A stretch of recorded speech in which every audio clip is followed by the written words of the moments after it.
세상에 완벽한 인간이 있겠어요, 없겠어요? 한 명도 없어요. 왜냐하면 태초에 하나님께 불순종하고 하나님께 분리된 뒤로 모든 인간들이 타락하고 부정하고 부패한 본성을 갖고 있기 때문입니다. 이걸 원죄가 있어요. 원죄가 있으니까 사람은 아무리 훌륭해도 다 문제가 있어요. 그런데 타락하고 부패한 인간이 어느 날 예수님과 그분의 복음을 듣고 회개하고 믿음으로 거듭나서 교회 구성원들이 되어서 교회를 다니는 동안 설교 듣고 말씀을 듣고 읽고 배우면서 사람 변해요, 안 변해요? 아, 놀랍게 변하죠. 정말 빠르고 더딘 차이는 있지만 평생 1년, 2년, 3년 계속해 나가다 보면 정상적인 교회, 정상적인 성도들이라면 점점 그 예수님 닮은 인격으로 성품으로 변화돼 간다고 저는 믿습니다. 그렇게 변화된 사람들로 구성된 교회를 할지라도 역시 부족한 인간들의 모임인지라 교회마다 다 잘한 점도 있고 못한 점이 있다 이거죠. 장단점이 있는 거라고 저는 생각이 됩니다.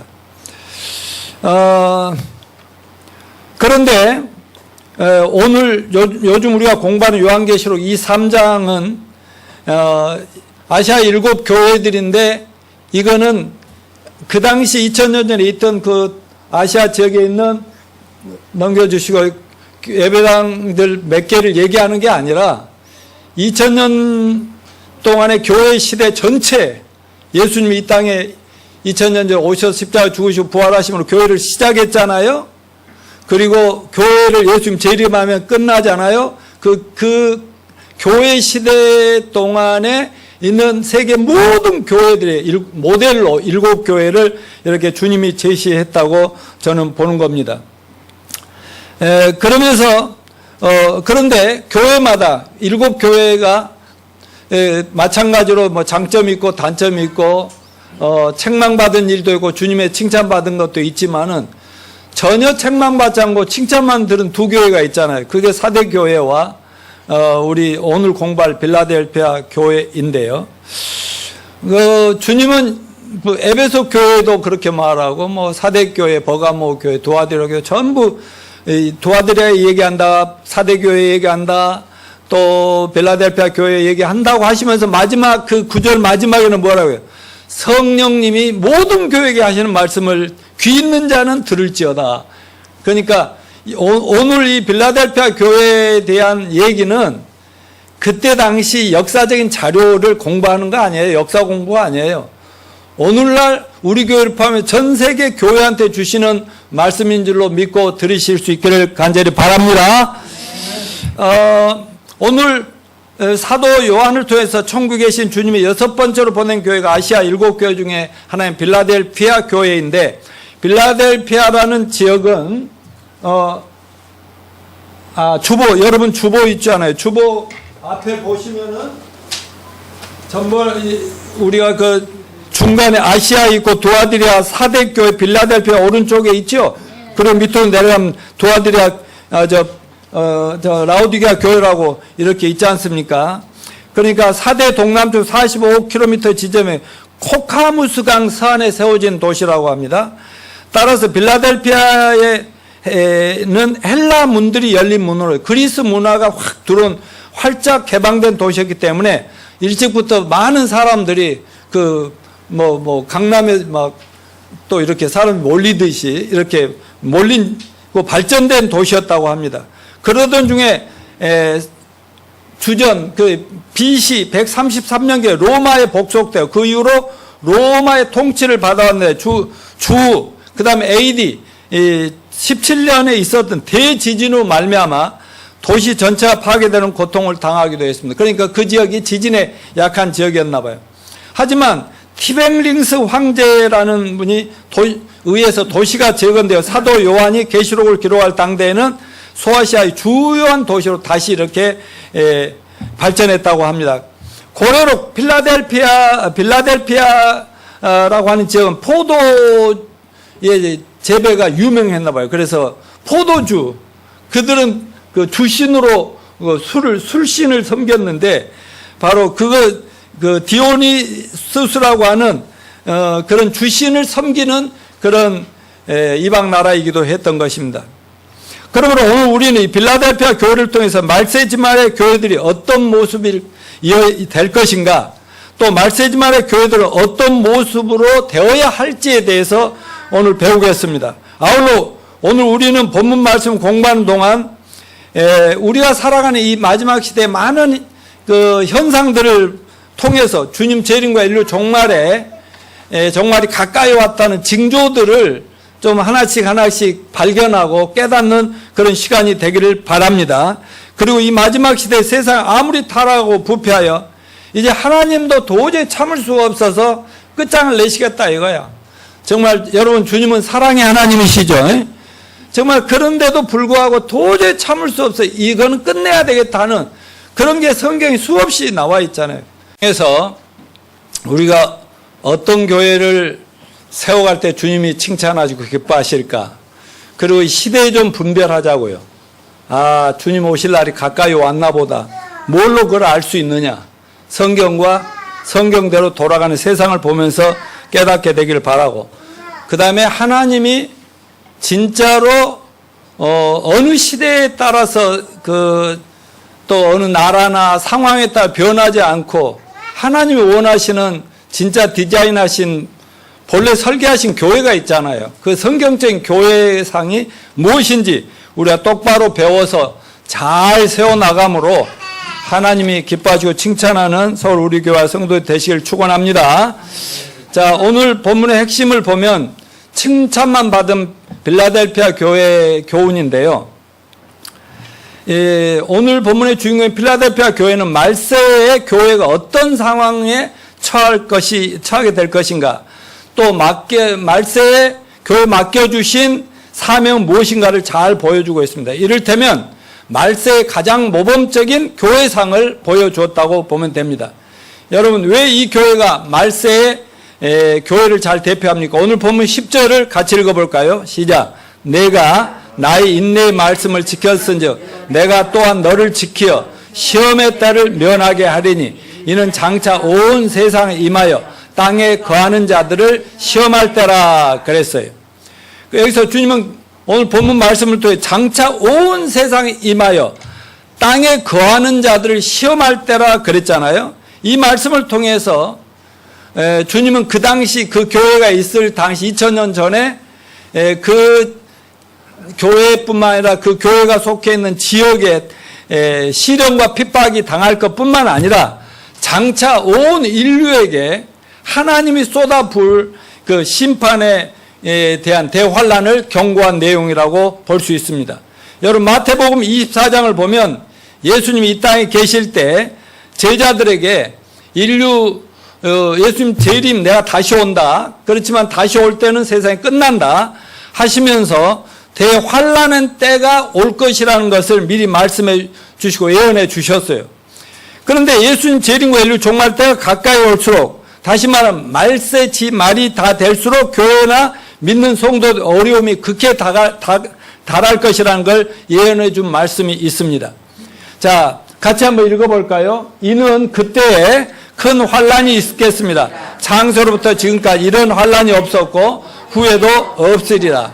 예, 인류 역사상 타락한 인간들이 고난과 역경이 많았죠. 환란이. 그렇지만 전무후무한 역사상 이 세상 사람들이 겪어보지 못한 환란이 있을 거라고 예수님도 이 땅에 계시면서 예언했고, 바로 이 사도 요한을 통해서 또 승천하셔서도 또 경고하신 것을 우리가 보고 있는 것입니다.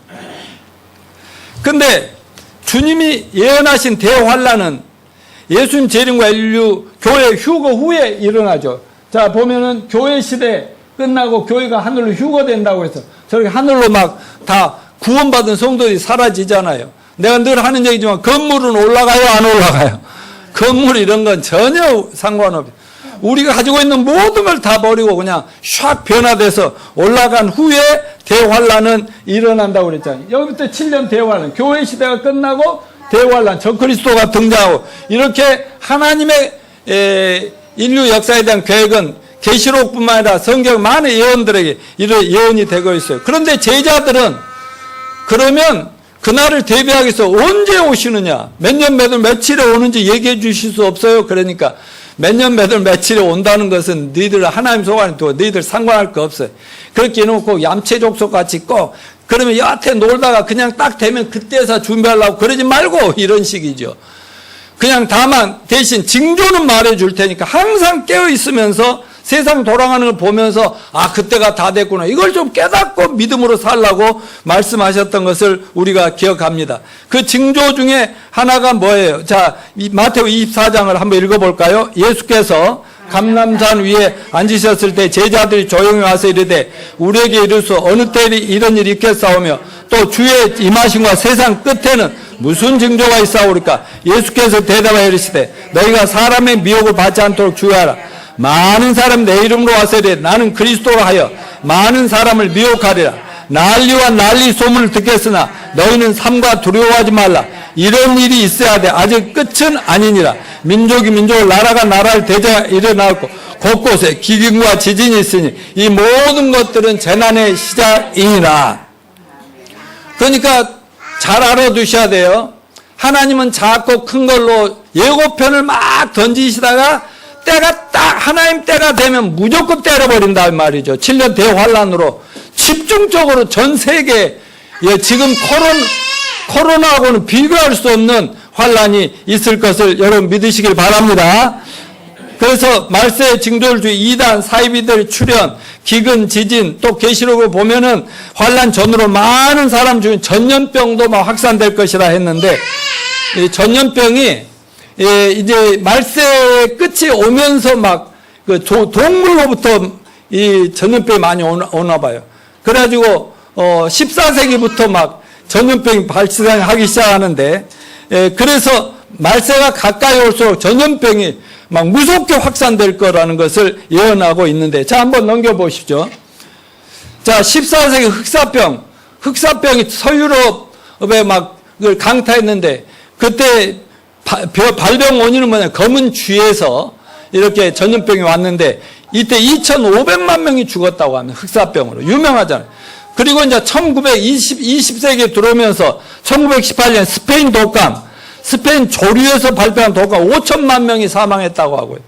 1980년도 에이즈가 뭐 여러분 다 아시죠? 에이즈 약 20년간 전 세계 6천만 명이 감염이 됐고요.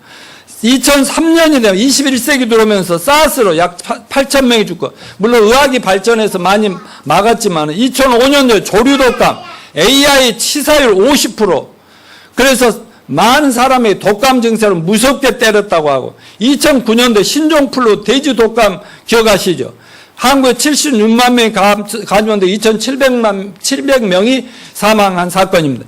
2014년 에볼라 바이러스 치사율 90%인데 약 8천 명이 우리나라에 사망했고 2015년 메르스 약 4천 명이 사망했고 400명이 사망했고 그리고 1919년 12월에 코로나19 중국 우한에 발생했고 그 다음에 WHO는 이거 팬데믹이라고 얘기했죠. 전 세계적이다 이거는. 어느 한 지역의 문제가 아니다.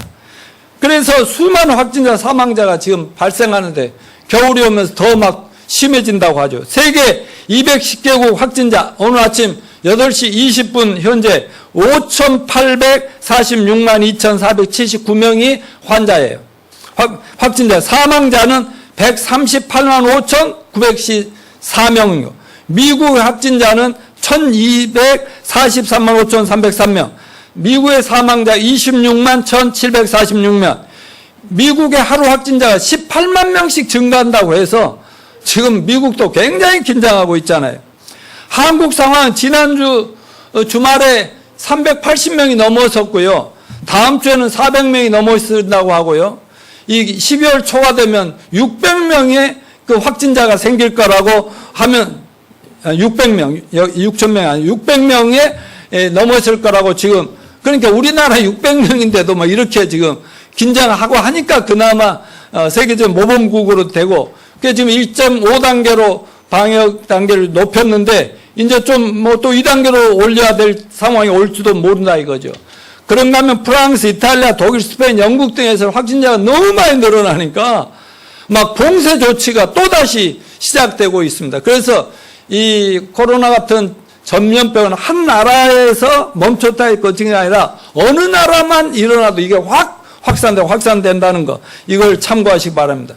주님은 그 대환란 때 일어날 징조를 여러 가지로 말씀해 주셨는데, 요즘 우리가 겪고 있는 코로나 팬데믹은 바로 인류 대종말이 예수님 재림이 가까이 온다고 하는 징조 중에 하나라는 것을 기억하시기 바랍니다. 자, 두 번째, 빌라델피아 교회 모의 순종에서 고난 중에도 믿음을 배반하지 않고 순종했다고 하나님이 칭찬하셨잖아요. 그 시대적인 상황이 굉장히 예수를 믿는 척 하기가 쉬운 시대였다는 거죠. 굉장히 어려웠으니까. 근데 여러분, 사탄 마귀란 놈은 본래 하는 짓거리가 뭐예요? 하나님 믿는 우리들이 하나님과 하나님 말씀을 거역하고 배반하도록 시련과 유혹과 고난을 계속 보내는 거 아니겠습니까? 9절에 보면 자칭 유대인이라 하나 그렇지 않은 거짓말하는 자들이 자꾸 유혹을 해서 믿음을 배신하도록 만들더라는 거죠. 그 당시 아시아 초대교회 대부분은 믿지 않는 이방인들에서 핍박과 박해를 받는 것이 아니라 여호와 하나님을 믿고 성경을 믿는다는 유대인들로부터 굉장히 그 고난과 박해를 받았다는 거 아닙니까? 즉 하나님 믿는다고 하면서도 하나님이 보내신 하나님의 선지자들과 마지막에 하나님의 아들 예수까지도 배척하고 죽인 그 민족이 유대 민족 아닙니까? 그러면서도 자기들은 하나님이 세상에서 선택받은 너무나 믿음 좋다고 자랑하는 그들 아닙니까? 빌라델피아 교인들에게 이런 고난과 시험, 유혹이 있었음에도 그들은 여전히 주님의 말씀을 지켰고, 또 어떤 경우에도 주님에 대한 믿음을 배반하면서 나 안 믿거든요. 뭐 사도 베드로도 그 위기 상황에서 부인했잖아요. 난 저 양반 모르는데 3년씩 따라다니면서 은혜 받은 친구가 그럴 수도 있더란 말이죠. 근데 빌라델피아 교회 주님이 내려다보면서 이 몇 명 안 되는데 아무리 공격하고 어려움을 줘도 끝까지 죽으면 죽으리라 하고 주님 붙잡고 늘어지는 걸 보면서 기뻐하겠어요? 안 기뻐하겠어요? 기뻐하죠. 여러분을 나는 기뻐한다고 믿습니다. 여러분, 우리를 목숨 바쳐 사랑하신 주님이 눈에 넣어도 안 아플 여러분들에게 고난을 허락하신 목적이 무엇인지 한 두 가지로 요약할 수 있어요. 첫째는 우리의 신앙을 훈련하는 거예요. 인격을 영적으로 성숙시키기 위해서 시련을 주면, 왜? 연단을 하는 거죠. 이렇게 불에 의해서 단단해져 가는 것이죠. 두 번째는 우리의 믿음의 진정성, 현주소가 어떤가 테스트하는 거예요. 테스트. 너 진짜 믿는 건 맞아? 너 진짜 예수 믿는 건 맞아? 뭐 때문에 교회 다니? 이걸 테스트하는 이 두 가지 목적, 우리 모두는 다 통과되시길 바랍니다. 자, 그런데 오늘 빌라델피아 교회를 통해서 보니까 어려운 가운데에서도 하나님은 이길 힘을 그때그때 은혜와 사랑을 베풀어 주시더라는 거예요. 자, 9절 전체를 봅시다. 보라, 사단의 고창 자칭 유대인이라 하나 그렇지 않고 거짓말을 하는 자들 중에서 몇을 내게 주어 저희로 와서 내 발 앞에 절하게 하고 내가 널 사랑하는 줄을 알게 하리라. 이게 무슨 말이에요? 사람들이 계속 어렵기만 하면 의심을 할 수가 있죠. 하나님 날 버렸나? 사랑하시지 않나? 에이, 그럼 나도 그만 둬야지. 이럴 수 있잖아요. 그러니까 하나님은 고난과 시련을 주시지만 그때그때 늘 지켜보시면서 이길 힘을 그때그때 내려주신다. 아멘입니까? 여러분, 이 코로나 위기 속에서 교회들이 문을 닫고 목사님들도 모이기만 하면 이 교회 저 교회 막 지금 경매 넘어가네 막 난리고요. 조그만 개척 교회들은 문 닫는 교회도 많고요. 뭐 사람 있어야 하고 뭐 먹을 게 있어야 하는 거죠. 근데 우리 교회는 부자입니다. 아멘요. 그리고 어떤 위로를 주셨는가? 나는 이 말씀 준비하면서 안석현 형제 하나님 보내신 게 하나님 나 위로하고 우리 교회 위로하는 거 같습니다. 맞아요? 아니 여러분 기뻐해요? 안 기뻐하셨어요? 기뻐했잖아요. 다 같이 안석현 최고 땡큐 so much. 저 뒤에 저 우리 형제 누구의 머리가 많이 변했는데 모두 우리의 축복 아닙니까? 아니 우리 저 박 집사님네 가정이 촥 예배하려고 애를 쓰고 뭐 우리 로빈이도 말 잘 듣게 만들고, 오케이, 그렇게 하는 거야. 애기 핑계대고 도망가는 거 안 좋아요. 예? 너무 잘했어요. 훌륭한. 이런 것들이 다 위로고, 그 다음에 또 하나 신나는 거 얘기해야 되겠어. 강남구청에서요, 뭐, 줘도 그만, 안 줘도 그만인데, 전번에 말했잖아요. 광고했잖아요. 아유, 오늘 통장을 지난주에 보니까요, 200만 원이 딱 현금으로 들어와 있어요. 그래가지고, 이렇게 조금씩 줄어가던, 해가지고, 그런데, 그건 또 딱 채워주더라고. 할렐루야. 하나님의 위로의 방법은요, 또 우리 뭐 저기 들어오면서 이렇게 딱 눈만 대면은 딱 찍히는 것도 또 우리 한 400만 원 되는 것도 지방회에서 목회자 모임에서 또 이렇게 4만 원만 내면 받을 수 있게 해준대. 계속 뭔가 누군가는 우리 교회를 정말 축복을 해주고 날 격려해 주니까 얼마나 감사한지 모르겠습니다. 아멘요. 여러분, 어떤 일이 일어났냐면 필라델피아 교회를 핍박하고 압박하고 잘난 체 하면서 하나님 우리 하나님이야 하면서요 이러던 유대인들이 있잖아요. 유대인들.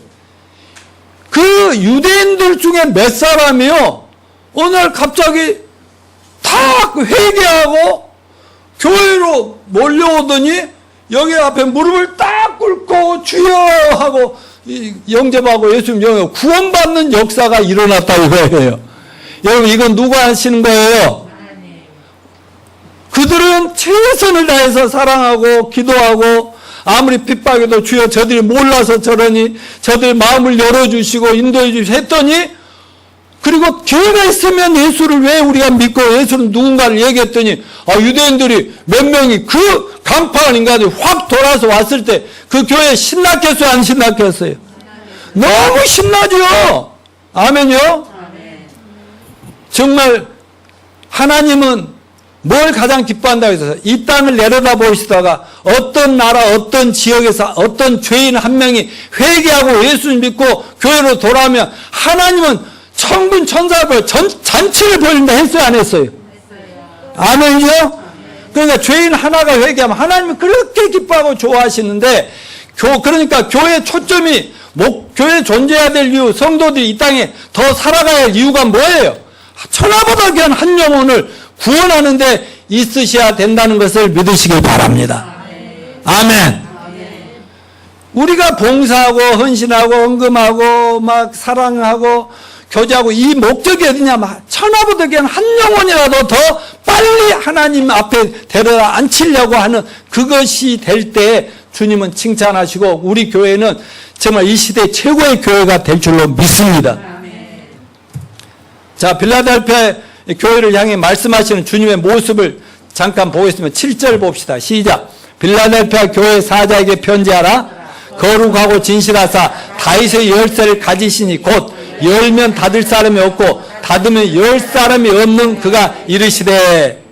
자, 필라델피아 교회에 나타난 주님의 모습이 뭐예요? 다윗의 열쇠를 가졌다.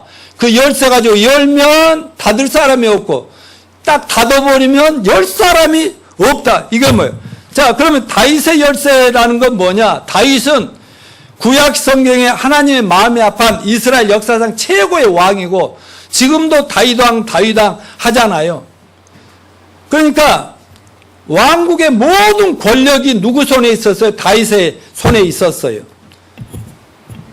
근데 이 다윗 왕은 장차 이 땅에 재림하셔서 온 세계와 우주 만물을 통치하실 예수님의 권세를 얘기하고 있는 것입니다. 여러분, 그 열쇠라는 게 뭐예요? 집안에 재산 열쇠가 있으면 다 요거 도둑질에 갈 거 아니에요. 그 옛날 집안에 쓴 물건을 창고에 넣어두는 창고 열쇠는 늘 실질적인 권력자가 가지고 있었다고. 그래서 나중에 이제 보통 시어머니들이 가지고 있는데 나중에 며느리가 믿을 만한 며느리한테 물려주고 이제 하는 거 아니에요? 그 말은 집안의 모든 것을 네가 마음대로 해라 이거 아니에요. 그런 것처럼 요즘으로 말하면 회사에서 재무관리나 회계, 돈관리는 아무에게나 맡겨요? 아니요. 가장 믿을 만한 사람, 자기를 절대로 속여먹지 않을 사람, 그래서 믿고 다 줘도 아깝지 않은 사람에게 재정을 맡기는 것과 같이 하나님께서 누구에게 모든 이 세상의 그 권세를 다 주셨냐?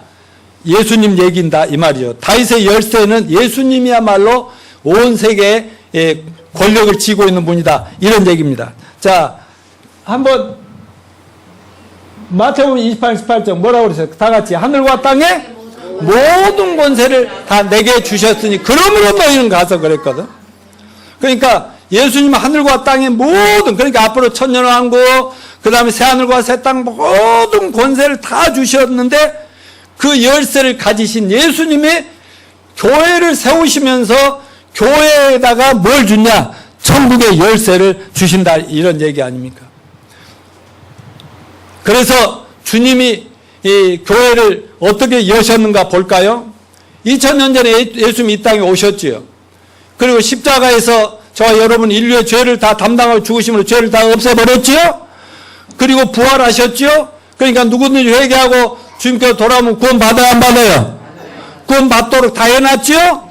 우리는 뭐만 하면 돼요? 그 예수님이 누구신가? 십자가에 왜 돌아가셨는가? 부활하셨는가? 믿음이 뭔가? 어떻게 믿은가? 그거를 간단하게 전해주기만 하면 되는 거예요. 뭐 전도라는 게 큰일도 아니에요. 여러분이 믿고 경험한 것을 간증하고 복음 전하고 간증하고 복음 전하면 끝나는 거 아니겠습니까? 그리고 예수님은 십자가에 부활하시고 40일 계시다가 하늘로 승천했지요? 그러면서 뭐라고 했어? 내가 가면 성령을 보내주겠다. 그때까지는 너희들 집안에 가만히 있어서 기도나 하고 있지 전도한다고 돌아다니고 그러지 마. 개인이 그냥 자기 힘으로 전도한다 하다 나 모른다고 배신하지 말고 가만히 엎드려 있어. 그래가지고 예수님이 하늘로 승천해 열흘 만에 뭐 보냈어요? 성령을 보냈잖아요. 성령을 보내면서부터 교회가 성령 충만 받으면서 이 천국의 전도의 문이, 선교의 문이 온 세상으로 활짝 열려버렸잖아요. 그러니까 성령의 이끌림 받은 사도들과 제자들이 온 천하에 다니면서 지금 한국까지 와서 전 세계로 지금 복음이 전파되는 거 아니겠습니까? 그러니까 지금 복음이 열려있죠? 선교가 열려있죠? 그러면 누가 닫을 수 있어요? 없어요? 절대로 닫을 수가 없다는 것입니다. 그러니까 이런 기회를 잘 활용해서 우리는 할 수 있을 때가 열심히 전도하고 선교해야 될 줄로 믿습니다.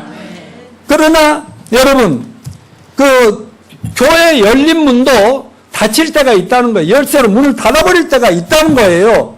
자, 오늘 본문 7절을 봅시다. 다시 빌라델피아 교회 사자에게 편지하라. 거룩하고 진실하사 다윗의 열쇠를 가지시니 곧 열면 닫을 사람이 없고 닫으면 열 사람이 없는 그가 이르시되, 여기에 열려있다는 건 문이 닫힐 수도 있다는 거 아닙니까? 그러면 어떻게 마태복음 28장에서 예수님이 뭐 했어요? 하늘과 땅의 모든 권세를 다 내게 주니 너희는 그러므로 가서 모든 종 제자 삼고 침례주고 내가 분부한 모든 말씀 가르쳐 잘 지키게 해라. 언제까지 하라고 했죠? 세상 끝날까지 너희와 항상 함께 있으리라. 내가 열어주는 곳이면 무조건 가서 무조건 전도해라.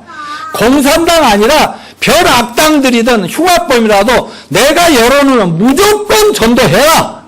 아멘요. 주님이 열어놓으신 거를 너희는 가서 전하기만 해라. 예수 믿어라. 구원받아라. 이것만 하라는 거 아니겠습니까? 근데 언제까지? 세상 끝날까지라는 말은 세상 끝날이 있다 없다? 있다라는 얘기 아닙니까? 그러니까 전도도 선교도 교회도 더 이상 이 세상에 있을 필요가 없는 때가 온다는 사실을 믿읍시다. 자, 마태복음 16장 15절부터 19절까지 보면은 넘겨줘 보세요. 네, 넘겨줘 보세요. 예, 넘겨줘 보세요. 예, 여기 같이 한번 읽어봐요. 예수님과 제자 대화 중에서 베드로에게, 자, 바요나 시모나 내가 복이 있도다. 이를 내게 알게 하시는 혈육이 아니요 하늘에 계신 내 아버지시나 또 내가 내게 이르오니 너는 베드로라. 내가 이 반석에 내 교회를 세우리니 음부의 권세가 이기지 못하리라. 내가 천국 열쇠를 내게 주리니 내가 땅에서 매며 하늘에서 매일 것이요 내가 땅에서 무엇을 풀면 하늘에서도 풀리리라. 무슨 말이에요? 예수님과 제자들 중에 세상 사람들이 예수님이 물어보는 거예요. 나를 누구라고 하더냐? 그러니까 막 별의별 오해를 많이 하고 이상한 사람이라 하고 막 이렇다 그래. 그러면 3년 반씩 날 따라해. 너희는 나를 누구라고 보냐? 그랬더니 누가 맨 먼저 저요 하고 손 들고 일어났어요. 베드로가 뭐라고 했어요? 주는 그리스도시요 살아계신 하나님의 아들입니다 하고 딱 얘기를 했단 말이에요. 그러니까 옆에 저 제자들은 막 또 지가 앞서가지고 나도 하려고 그랬는데 이러지 않겠어요? 그랬더니 이야 바요나 시몬 네가 복이 있다. 나는 오늘부터 네 그 믿음의 반석 위에 내 교회를 세운다. 나는 너희 신앙 고백에 따라서 내가 이 반석, 예수님이 반석이거든. 이 견고한 바위에 내 교회를 세우는데 사탄 마귀가 아무리 공개해도 절대 교회를 못 없앤다. 이런 약속을 주면서 내가 너에게 천국 열쇠를 주노니 천국 열쇠를 준다고 그랬어요. 여러분 이 천국 열쇠 때문에 저 카톨릭은 AD 313년부터 20년 그 사이에 로마 권력과 교회가 야합을 해가 카톨릭 교회가 만들어져요. 근데 자기네 초대 교황이 베드로라고 하는데 베드로는 로마 교회에 가서 설교한 적도 없고 로마 교회를 세운 적이 없어요. 근데 자꾸 그렇게 이용을 하면서 천국 열쇠를 하나님이 천주교의 교황과 신부에게만 줬다고 이러는 거예요. 그러나 여러분 이거 완전 사기고요. 하나님께서 베드로의 신앙 고백 위에 내 교회를 세운다고 그랬거든요. 그러니까 여러분 모두가 예수님이 하나님의 아들인 거 믿으시죠? 예수님 구세 준 거 믿으시죠? 그 믿으면 영생하고 천국하는 거 믿으시죠? 아멘은 여러분들에게 천국 열쇠를 준다 그 말은 그런 신앙 고백한 베드로 같은 신앙 고백자들의 모임이 교회 아닙니까? 그러니까 교회에다 천국 열쇠를 주셨으니까 우리는 잘 사용하면 될 것입니다. 지금은 열려 있습니다. 곧 닫힙니다. 어떻게 닫힌다고 되어 있는가? 자 보십시오. 로마서 11장 25절 26절 넘겨주고 읽어봅시다. 시작. 형제들아 너희가 스스로 지혜에 따름을 명기 위하여 이 비밀을 너희가 모르기를 내가 원치 않으니 이 비밀은 이방인의 충만한 수가 들어오기까지 이스라엘 더러는 완악하게 된 것이다. 그리하여 온 이스라엘이 구원을 얻으리라. 아멘.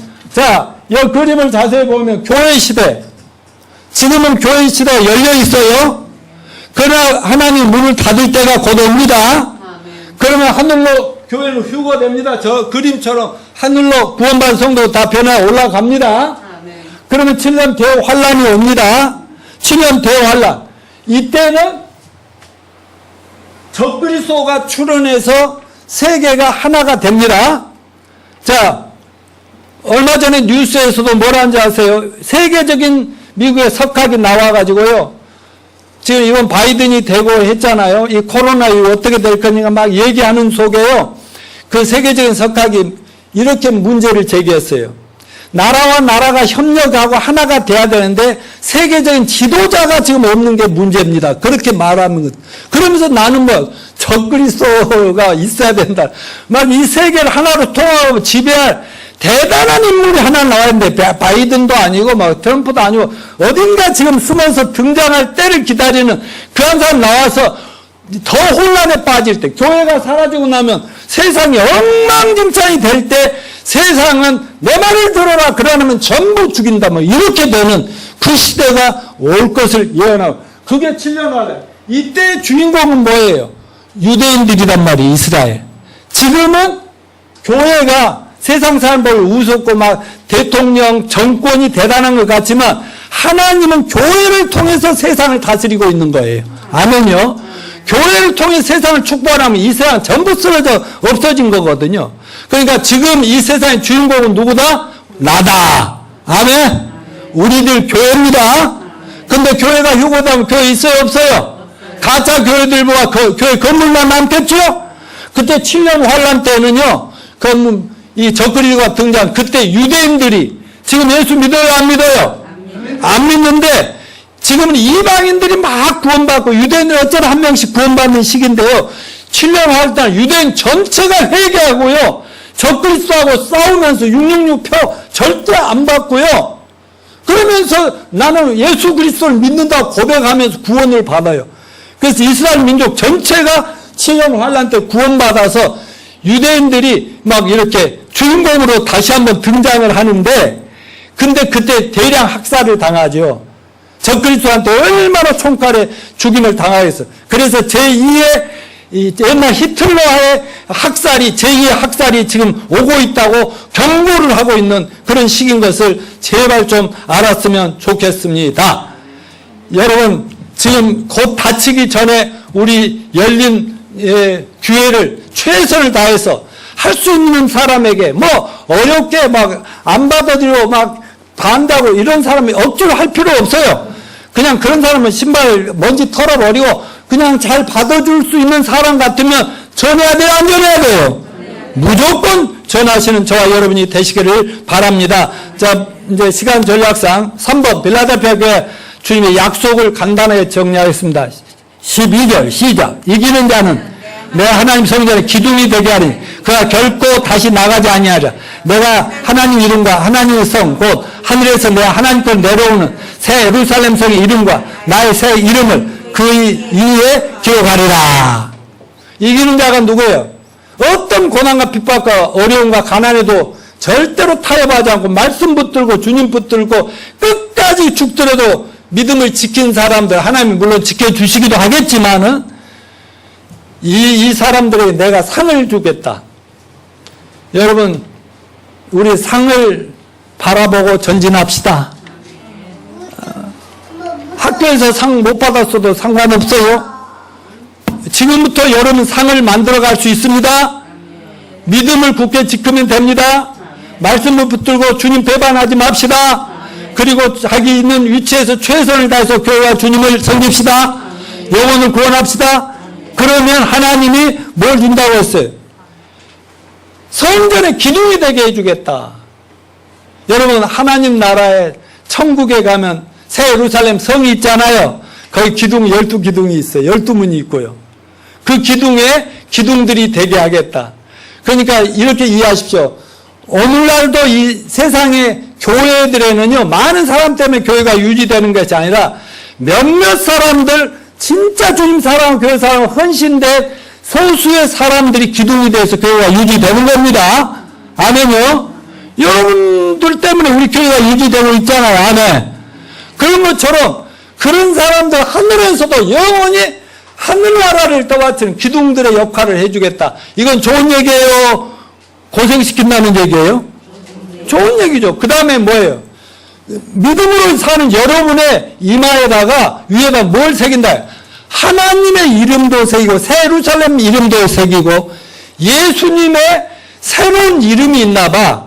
근데 예수님이 그때는 예수님이 아니고 뭐 다르게 부를지 이건 비밀이에요. 시간이 없어 성경을 못 보는데 예수님만 아는 새로운 이름이 주어지는 거예요. 새하늘과 새 땅 새 예루살렘. 그 하나님 이름, 새 예루살렘 성의 이름, 그리고 예수님의 새로운 이름을 여러분 위에다가 새겨준 그 기둥들 위에다 새겨놓겠다는 거예요. 이 말은 3중 4중으로 철저하게 여러분의 천국의 주인들이 다 되게 해 주시겠다. 보장을 해 주시겠다. 아멘이죠?